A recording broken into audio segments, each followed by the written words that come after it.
Good morning, folks. Welcome to Phoenix Business Exchange, Bell's Corners edition. And you know what? On this fine October 28th, the Hobgoblins and Goblins will be coming around near the end of the week. Hopefully, everything's all prepared and life is treating you well, and that you have your garden already taken care of before now because it is frosty out there. So I'm just going to share a screen with you, and it's going to be the Phoenix website. And to get to it, if you're looking in from the outside world into our session here, it's pbex.ca. So pbex.ca. And here we go. We got Susan here just in mid speech, and let's go scroll down and see what's going on. Oh, look, member of the week. It's Eric Sonego. And if you want to know what Eric does, he helps you stay out of trouble with the CRA and keeps your books in alignment and other sagely advice. Click on the YouTube feed; he'll talk about it, and or his e-card. You just click on that, and it'll all the contact details you can possibly want in one shot. All right, so visiting us today, if you so desire, press this button up here. Monday morning, 8 a.m. to 9 a.m. Eastern Bell's Corners. Just click that. And if you're not available today, but you'd like to come in on Wednesday or Thursday, same deal. Wednesday morning is the East End group, and the South group is Thursday. November 5th is the After Hours group. That's hosted by Penny Lee Prevo. And it's all about accountability and keeping you on track for yourself. So it's kind of a cheerleading squad. And it's for 1 hour from 7 to 8 p.m. on November 5th. Anybody in Phoenix is welcome to attend. East Trade Winds, that's tomorrow at 8 a.m. Come on in. We have some guests showing up. Actually, one is from, I believe she's in Norway or Sweden, and the other one is in the UK. And they are going to be talking about a couple different subjects. Want more information? Get a hold of me. Friday, if you need that chill day at 1:30 because the Halloween tricksters were just too tricky with you, come on in to meet with Tony for a free meditation class at 1:30 p.m. Friday, November 1st, free to attend. Penny Lee's got the Shaking and Moving class and NIA classes that are happening. Click on this to follow up with her on that, and it's good to keep your body moving. Then Penny Lee also has something going on, a potluck on November 8th at 6:30 p.m. So she lives out in the east of Ottawa. And yeah, if you're going, go on, show up. It is not a Zoom, so you can't show up with the food sitting in front of you there on a camera. East End group meeting is meeting November 6th in person at Big's Grill at 7:30 a.m. So on November 6th, there will not be an East End session. Bell's Corners is meeting at High Fives on November 18th at 7:30. And a South End group meeting at River Lounge at November 28th at 7:30. If you want to find any other members that are in the network, just click this button here, QR directory for all members. And why is that useful? Well, if you need to change your brakes, we have a guy. Need someone to count your coin? We got a guy. Well, actually, he won't count the coin. He'll tabulate what the count looks like. If you need to sell a house, buy a house, or you need a naturopath, we're all here. Come on in. If you're looking to apply, just click here, apply today, and we'll connect with you. So if you're starting a business, you're in business, you're looking for other connections, come on in. I'm going to stop the share. Because you know what, our next order of business is the coaching session, and I'm looking around the room, and you know what, I saw a finger go up, and a positive finger go up. And Tony, over to you, sir. Thank you, Bernie. I saw an interview with a couple of coaches, and they said one of the most effective way to be able to attract either somebody or something is to make a list about it. One example was this person was looking for like a good woman. This will, of course, work for a woman if you're looking for a good man, or if you're looking for wealth in your life. So it's to take a piece of paper, and on the top of the piece of paper, you would put my future wife, or my future husband, or my future wealth, whatever the subject is. And then you make a complete list of all the things that would be contained in that. Like my future wife, I would want her to have a good sense of humor, and make as much and as detailed as possible. I want this person to treat me with respect. I want this person to show up at a like an oddball Tuesday and just with flowers or something, and or I want this husband to be generous with other people, good to other people. I want them to be able to have a chance where they're listening to me, you know, like how my day was, and they're always looking at how I could be better. I want also this person to really take care of themselves.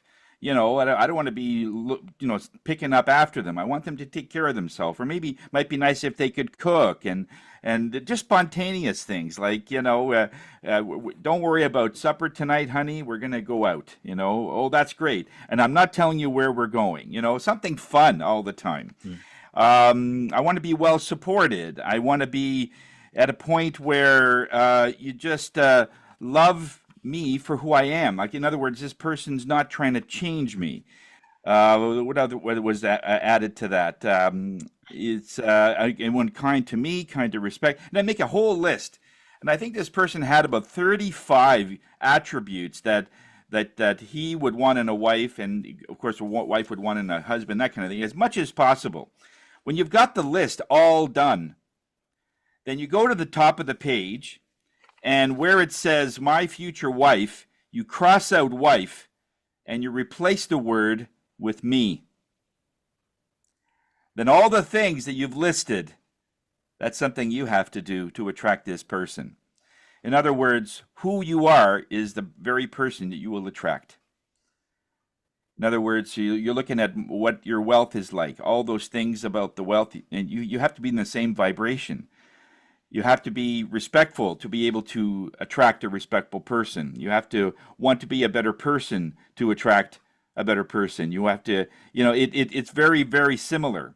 So the very thing that you are is the thing that you're going to attract. So try that technique and see if it will be an eye opener in the sense that you are the one that's going to be attracting whatever it is that you're going to have in your life. Okay. Thanks, Bernie. Awesome. And so here is our LinkedIn live post link. So if you want to post your contact details, and you know what, put some content out there. Share who and what you are, key points you want to raise for today, or this week, or this month. Well, what's left of the month. We'll start off with Anne, and then go to Eric. And Anne, BAMs, referrals, stuff that's happening, and go from there. Well, no BAMs or referrals. Focusing on work and getting in the harvest from the garden, and getting some food canning and stuff like that done, which actually can kind of lead into what I do, because food is so important with what I do as a naturopathic doctor. So for instance, I had a patient recently where most of what they were coming in for, I would say, cleared up 95%, and all we did was cut out sugar from their diet. And people don't realize how much food can affect your health. By just cleaning up your diet, it can make a huge difference. So a lot of the first visit is looking at what people are eating and how they're living on very basic stuff, getting good sleep, getting out and getting some sunshine. How much water are you drinking? What kind of water are you drinking? What kind of food are you eating? I do believe in supporting local organic farmers as much as possible. So I have a list of those, which I share with patients if they're interested. Some people don't necessarily believe in buying organic, but I do think it can be a positive thing to do for yourself. And then getting rid of refined and processed foods, very, very important. And this patient was very surprised at how much of an effect cutting out sugar had. It sounds like a smart thing to do in general, but sugar is incredibly addictive, and people are addicted to sugar, a lot of people. And so they find it very difficult to make that change. But if you can stick to it, usually within three weeks, some people, after a week, they start to feel better. Other people, it takes 3 to 4 weeks. So you got to give it a good try a good effort. You can't just go 1 week and say, ah, well, that didn't help, and then go back to eating your brownies and whatever else it is that you love to eat. So, Fudge. but yeah, whatever, and it doesn't mean you're going to give it up forever, but get out of the habit of having it daily and start to notice. Because if you give it a try, and so the general rule I have is 4 weeks. You got to go 4 weeks without it to see how your body's going to respond. And then I would say anybody who cuts out sugar for 4 weeks is going to notice some improvement on some level. Could be your sleep, because people who wake up during the night, sometimes it's your blood sugar dropping because your blood sugar control's a little bit out of whack because you're eating way too much sugar, or maybe you're having coffee, which affects your blood sugar level, or maybe you're drinking wine in the evening, which can affect your blood sugar level. It depends on what the person may be doing when in their. I've had one person who was having 10 teas a day. We had to cut down on the tea, and then their sleep improved. Everybody's a little bit different with their patterns, but sugar is a huge one. So, diet. If you grow your own food, at least you know where it came from. But do your best to eat healthy, good quality food that is not on the inner aisles of the grocery store. Real food that Mother Nature made. Yep. Okay, there you have it. And thank you very much. That is very insightful, and it's coming up. Oh, geez, Halloween this week, right? Oh yeah. What sugar? What sugar is going to be out and about there, eh? Yeah, for many years I didn't give sugar candies. I got other kinds of little things for kids because I just didn't feel good You were about giving out Brussels sprouts, Banana right? bread. Oh yeah. Not Brussels sprouts, but cool little erasers or whatever that kids like, right? Awesome. Just a quick side note, if you provide dog grooming services, we have folks in the network who need your services. If you have a business who's looking to be part of our trying to grow the client base, reach out to Penny Lee Prevost. Eric, over to you, sir. And then we will go to Lana after. Eric. Good morning, Eric Sonego of the accounting firm Eric Sonego Professional Group.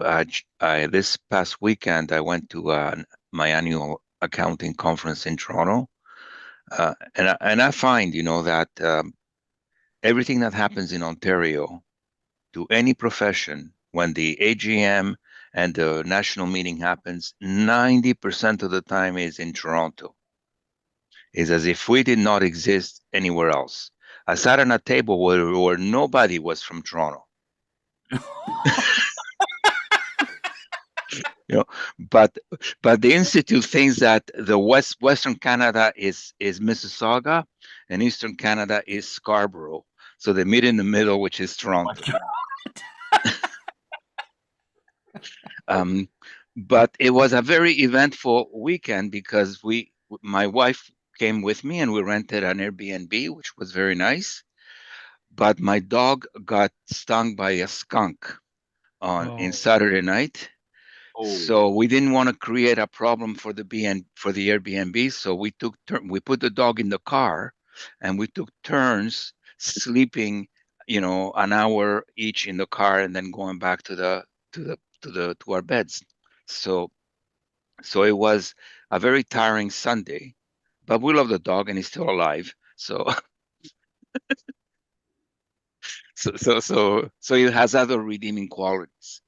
And then yesterday coming home, we were looking for a product to wash the dog, and the first 5 PetSmart stores that we stopped leaving Toronto and in the highway, in the towns on the highway, were out of that product.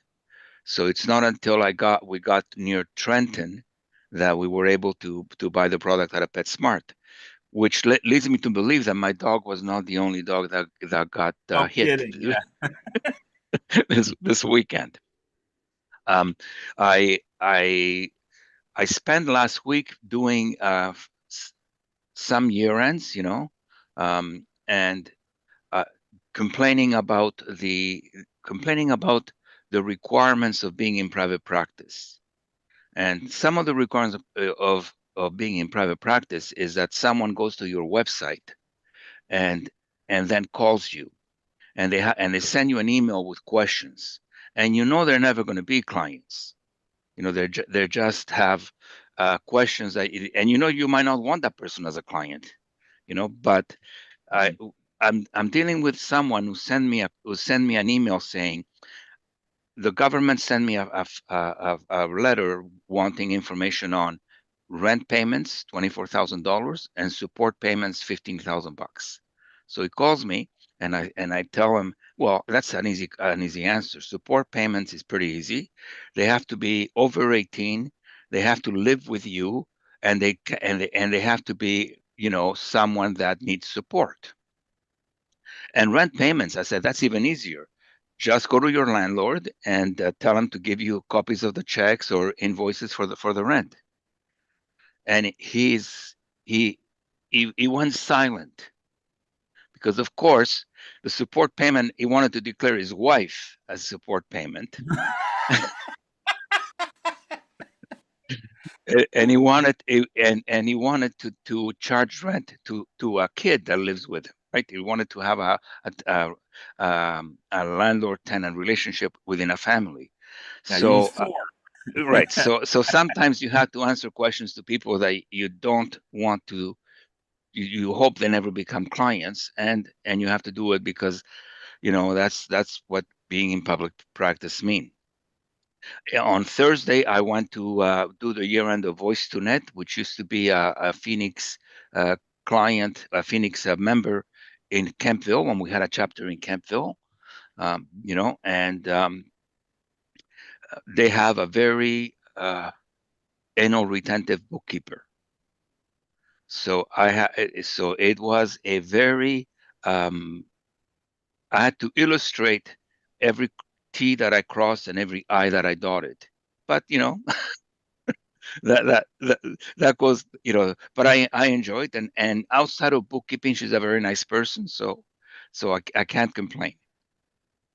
And this week, today I'm working by myself because my receptionist took a leave of absence for a couple of weeks. My assistant is booking off today, so my receptionist is going to be my wife today. So if you call my office, beware.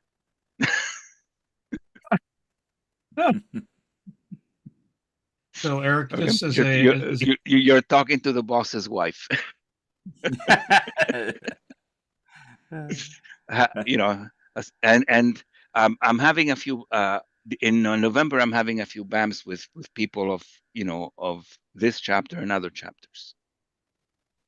Eric, a quick recipe for Yeah. cleaning the dogs. Having gone through the dog, two dogs, once, twice for one dog and a cat. The hydrogen peroxide, Dawn soap, and water, and if you look up the recipe online, is really effective at neutralizing the scent. The peroxide actually bubbles the skunk oils up. Just FYI, and it's a lot cheaper than I.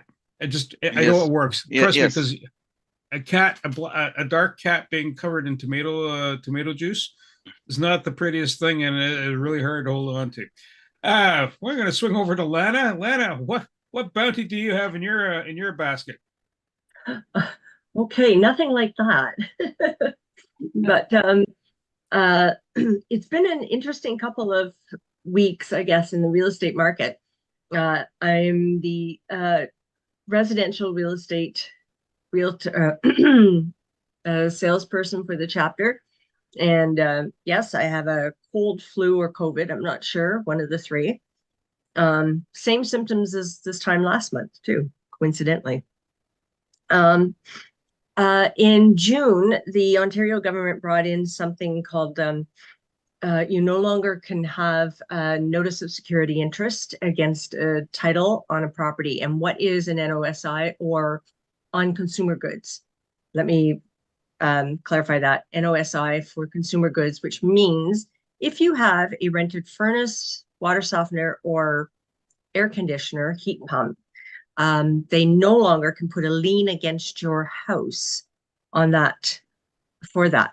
Now, many people I know, now a hot water tank, it's not worth their while. Everybody around here has rented hot water tanks, and it's not worth the while to put a lien against your property for a rented hot water tank.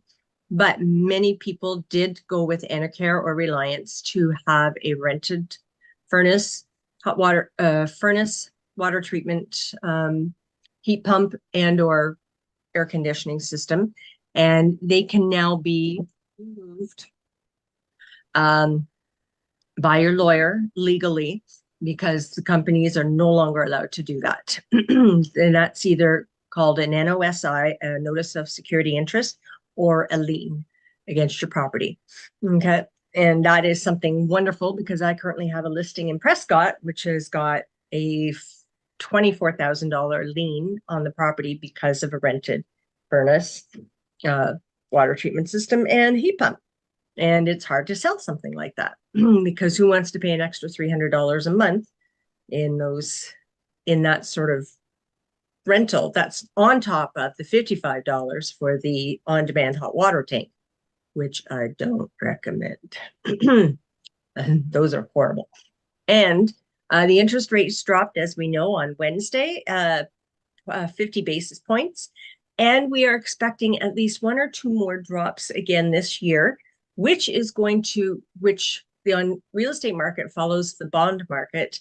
And that means we are going to see the mortgage rates drop. I'm not a mortgage broker, so everything I say, take it with a grain of salt.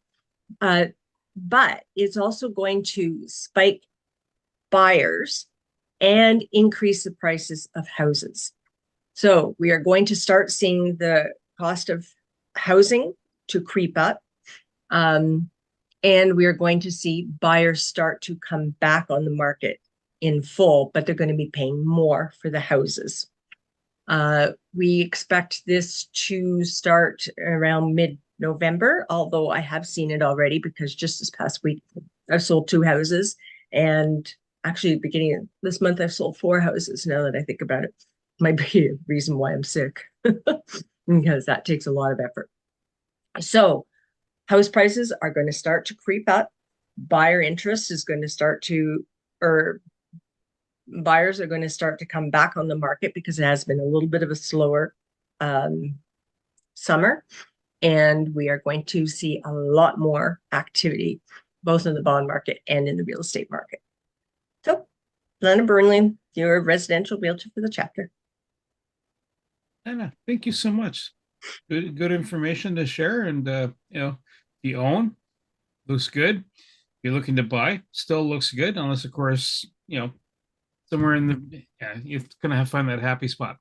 Buy, always buy and then wait. Mm-hmm.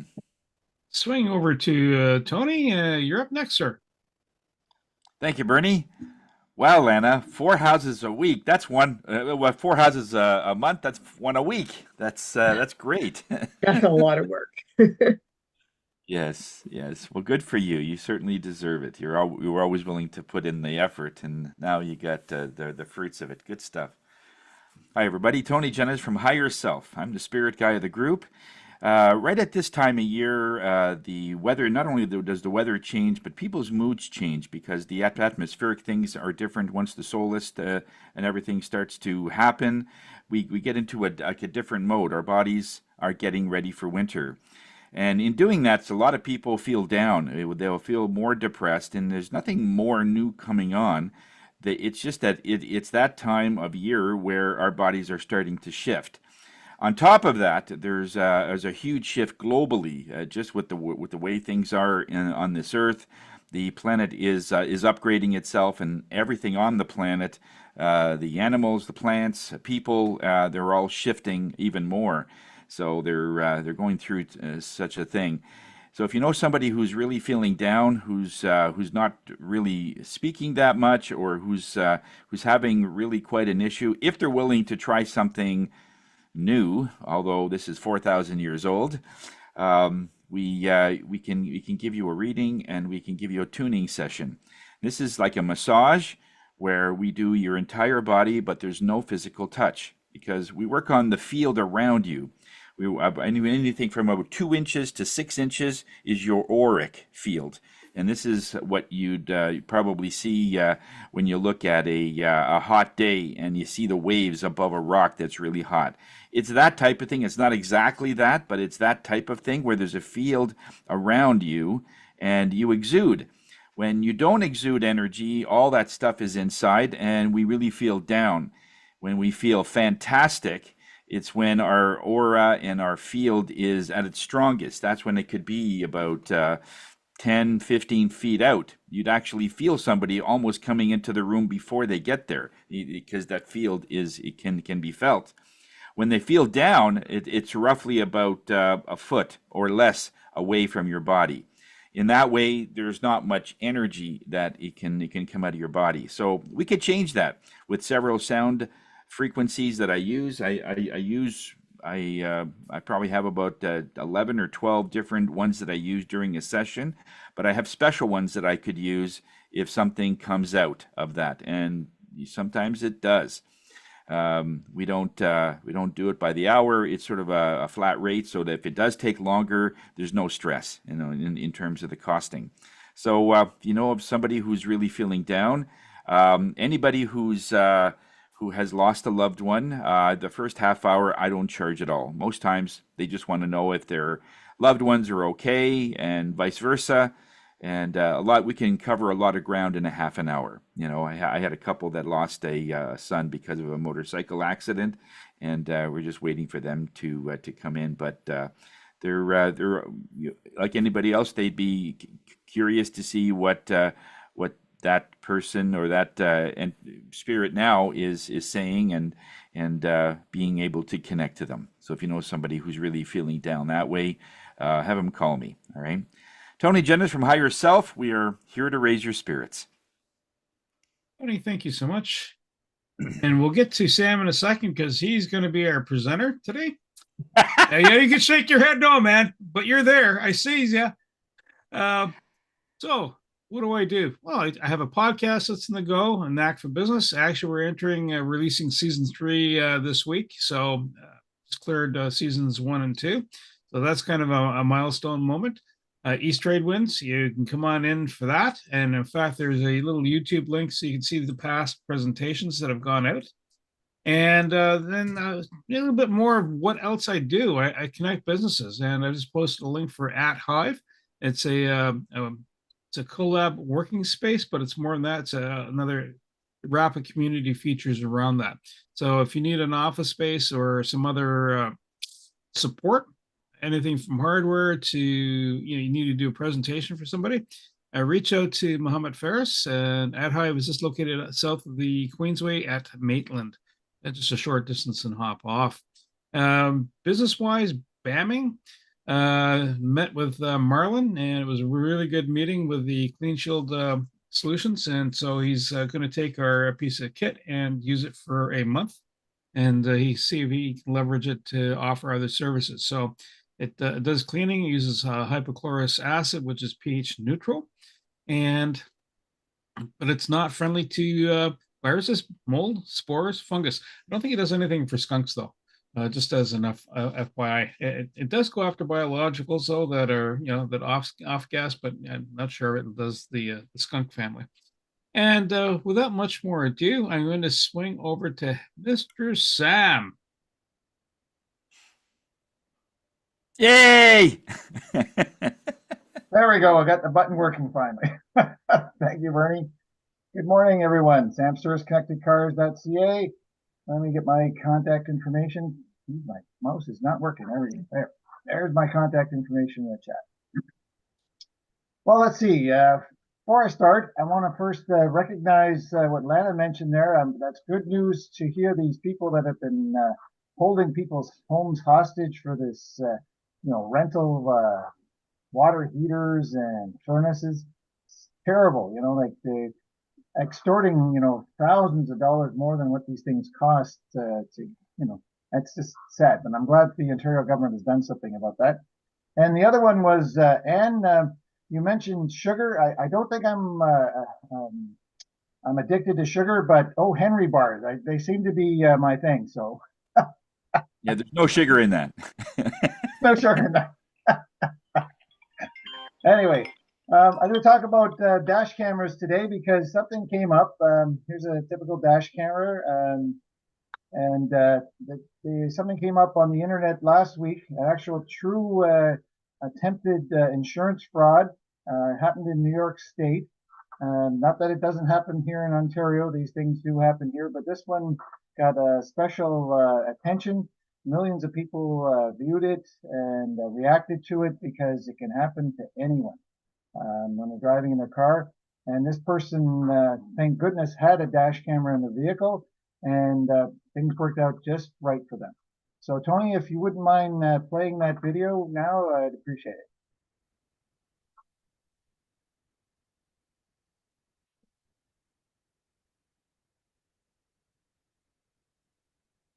Oh my God! This terrifying moment caught on camera. Oh my God, what is he doing? Babe, what happened? Suspected insurance fraudsters intentionally backing into Ashpia Natasha's car on a busy New York City highway. This guy just reversed into me. What the hell is going on? My first instinct was that I got caught in a road rage. It was very chaotic. Watch as the silver Honda Accord cuts off Ashpia, causing her to slam on the brakes. But when she doesn't hit them, the driver putting the car into reverse and punching the gas, crashing into her. I just proceeded to treat it like an accident. You know, I asked them if they were okay. We were able to exchange information. The guy in the video, he told me that the female was the driver and she doesn't speak any English. But then take a look at this. The backseat passenger is trying to put a covering on the back window as the driver climbs over into the front passenger seat before getting out of the car, pretending to be injured. They pull out their phones to record the damage. I'm shaking. They were rushing to leave. They were like, well, we have to go pick up our baby. And so basically when I turned around to go check on the car, they just like got in their car and left. After watching the footage, they believe they were being scammed. Taking the videos to the police, they pretty definitively say that they've seen similar scams like this. According to the National Insurance Crime Bureau, fraudulent automobile accidents occur more frequently in urban areas where there is a greater volume of vehicles, and criminals prey upon women driving alone.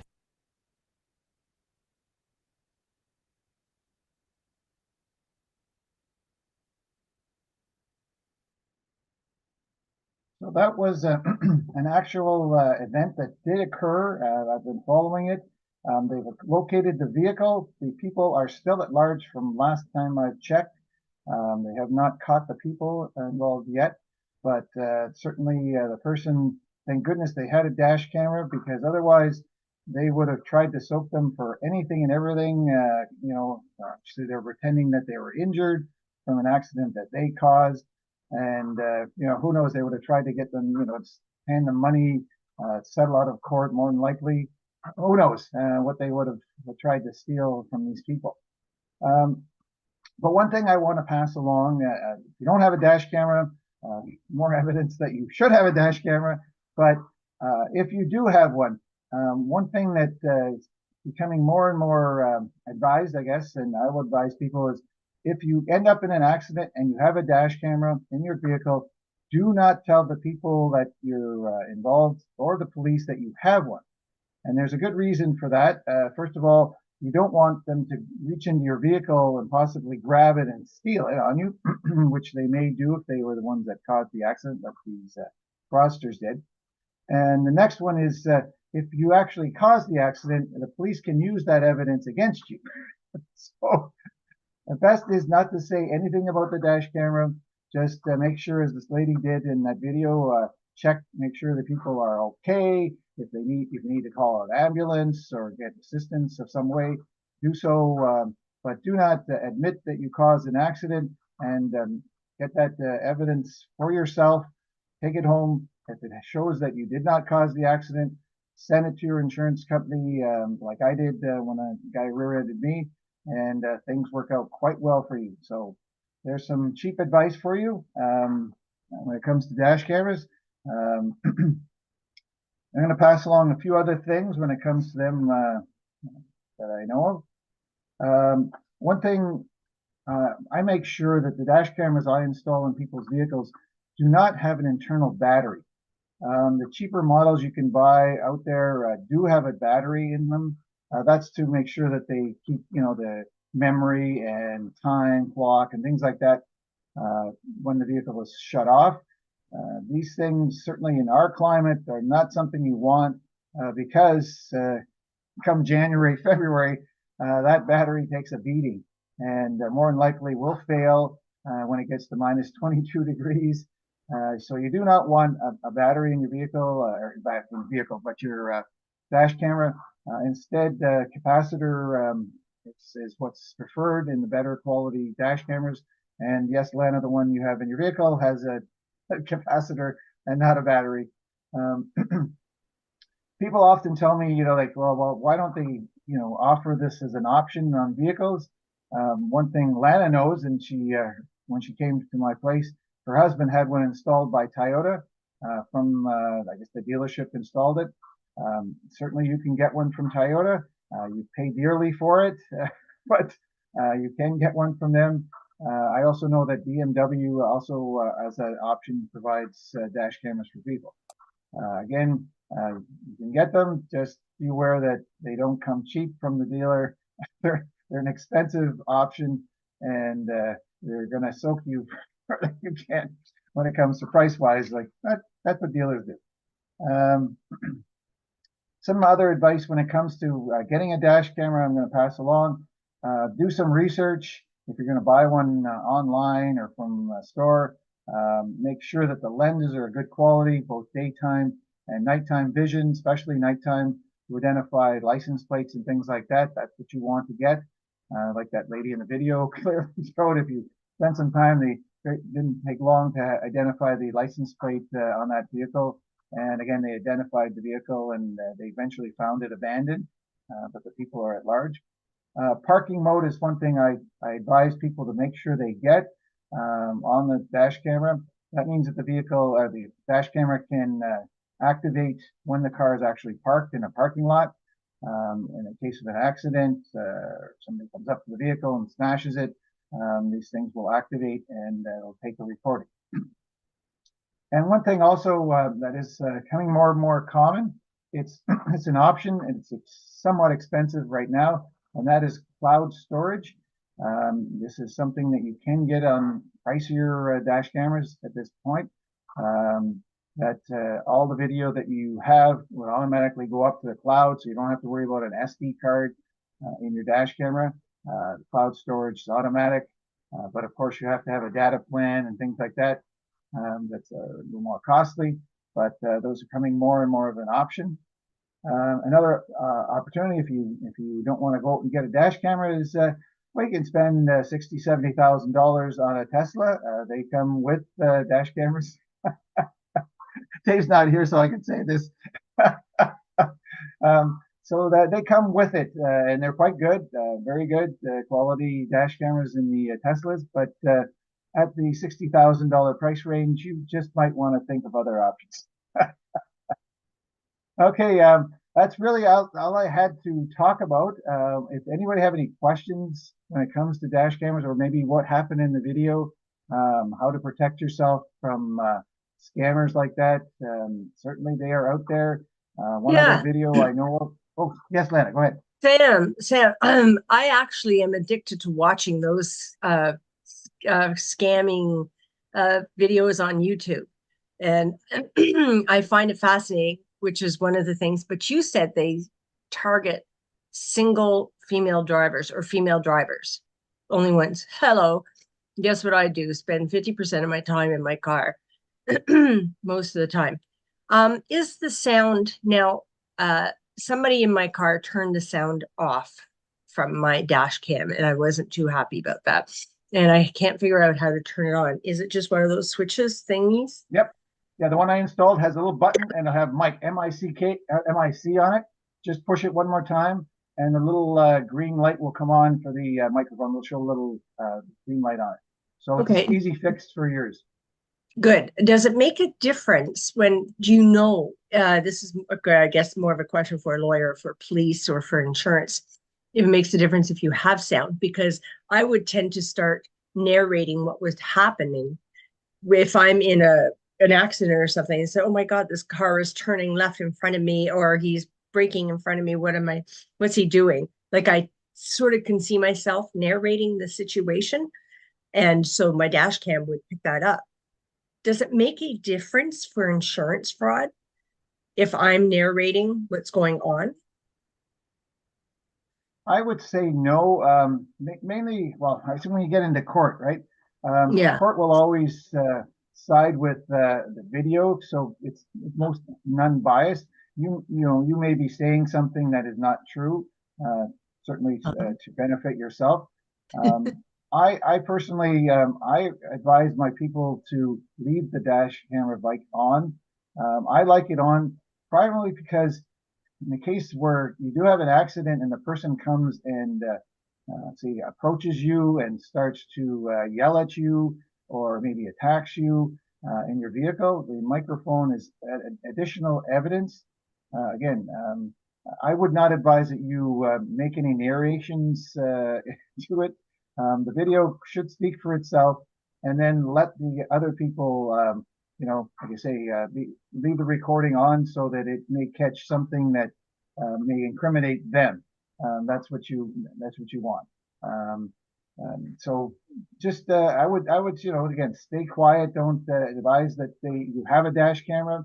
I think Eric said that one time to a guy that cut him off. I think he talked about that, where he told the person, "No problem, I got a dash camera. My wife had that happen to her." These people, you never know. They may be, you know, again, thieves, or you know, they may get violent with you because you have a dash camera, because you found them out, or they may just grab the dash camera out of your car and then it disappears with the video. So you don't want that to happen either, because there goes your evidence. So just stay quiet. Don't admit that you have the dash camera. If you want to talk to the police afterwards, fine, that's your business. But I think the advice at this point, and again, we have a lawyer next door to us at our cottage, and they're advising not to tell the police that you have a dash camera. Just use the police. Not even tell the police that you have, if he shows up on scene, and not even to tell them, really. No, because again, if as I mentioned there earlier, if the evidence shows you're at fault, then the police will take the evidence and use it against you. No, I mean, but like what we just saw, like if it was evident that they were in front of you and they backed up into you, and it's clear that you were innocent and they were doing that. I would, my advice is stay quiet, go home, check the video, make sure you're happy with what it shows, then advise your insurance company and or the police of what happened. Again, make sure that you can read the license plate of the vehicle. That's number one, because well, I think that was good advice, good mention there, is that the person who was narrating said that that was a Honda Accord. People that know anything about cars, like me, I went, well, that's not a Honda Accord, that's a Honda Civic. So people will put their biases in there because what they may think. And best to make sure that you've checked, you have all the details, you've looked through the video and license plate to make sure that you see it well. And or another thing is other people that may be going by, they're stopped. License plate numbers. In fact, in that video, there was actually another vehicle, a third-party vehicle there. I've been following it, and they were involved in this thing as a scam, trying to push that car off the side. And I guess they're go after them too. There are accomplices involved in that attempted scam. So just that's the advice I'm getting, and I think I'll pass that along to people. Don't say you have a dash camera sitting in your car. Good reason why I hide them behind the rearview mirror so people don't see them. They're like nice stealthy installation, and don't tell people that you have them, just to protect yourself in the long run either way. Good question though, Anne or Atlanta. Thank you very much. Go ahead, Tony. Yeah, no, I've just seen a few videos. Alena says she will sometimes look at them, and there was one I saw in China where a person is crossing the road. They're halfway through. The car is stopped. They're waiting for this person to cross. And then the pedestrian runs full blast and hits his head on the grill. And then wants compensation. He just went like a bull. It's all on video. Well, actually, So there was one just yesterday. It didn't happen in Canada and in North America. It was obviously in Europe somewhere, and it was a great video of it was a dash camera from another vehicle where a person was on the sidewalk, and I guess they hit a manhole cover or something was up, and there was an older person and they stumbled, and it was I think it was a Tesla involved, and the Tesla was on autopilot, and the car, because the person rolled onto the roadway, it tried to avoid the collision and ended up in a head-on collision with another vehicle. So right away, if the police come to a scene like that, they see that there's probably at that point the pedestrian's gotten up and walked away, and there you are, you've caused a head-on collision with somebody else. You would be caught at fault for crossing the lines of the road. The dash camera from that, again, it was a third party's dash camera, shows clearly that the car was avoiding hitting a pedestrian. And right away, you have some innocence on your side that you didn't cause the accident. You're avoiding killing someone. So these things, they come in quite handy, I say the vast majority of the time. Again, if you cause an accident, they will only show that you caused the accident. So yeah. There's a two-edged sword with them. But my experience, and I still install them for a reason, and that is I've benefited from having them. Clients that I've had benefited from having them. They aren't an expensive item anymore for a vehicle. One of my clients right now, he's buying a top-end Blackview camera because he has a child with, I'm trying to remember, the child has some issues, and he wants the cloud storage because he's worried that the child he has won't be able to defend themselves. So he wants to make sure that he has evidence in the case of an accident, one way or another, to protect his child. Autism, that's it. That's the word I was thinking of. He has a son with autism, and he wants to make sure that if there's an accident, he does not, end up being accused of an accident that he never caused. So, an important item for some people. I don't have issues with our kids with that, but certainly if they can't defend themselves verbally and say, no, I didn't cause the accident, you want to make sure that he has the dash camera there for proof one way or another. So Sam, the dash cams, do they have tracking? So if someone nicks your car, you can actually go, it's over here. And if you have cloud storage, you also have a camera facing the driver? Well, that's why I make sure that the dual cameras are the best. Right now, 360 is still not the best technology out there, unfortunately, but front and rear camera. In the case of an accident, it's somebody from the side, the front and dash, their side won't be, or front and back won't be able to record it.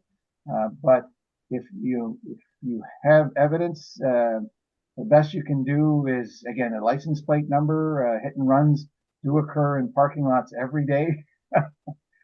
But if someone steals your car, can the dash cam say I'm over here and also take a picture of the driver? Yes, there are models that do have the GPS sensing on them. Most insurance companies now recommend people to have a separate tracking device. Yeah. My neighbor here, who's had his car stolen now twice out of his driveway, to get insurance, the insurance company told him that he had to get tracking devices in his vehicle, and he's done that now. There's, Apple has one, but there's also other ones you can buy by different companies. Again, these things, they use a battery, so be aware that in our climate, come February, January, February, anything with a battery is going to take a beating. So don't be surprised these things don't last very long. Our winters. Yeah. I hope I answered your question though. Did I? You did. You did. Yeah. Let's see. 8:56. It's not often someone looks and checks the time. It's usually just me. That's funny. I got an eyeball all the time going, yeah, okay, we're 2 minutes out and closing. Sam, thank you so much for presenting today. Appreciate it. Welcome. Good to share the information. Folks, that's a wrap. I'm going to close this off with a quote from Steve Jobs. If you really look closely, most overnight successes took a long time.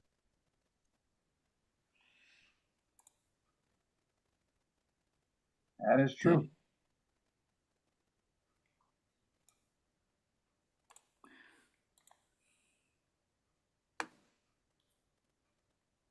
Great.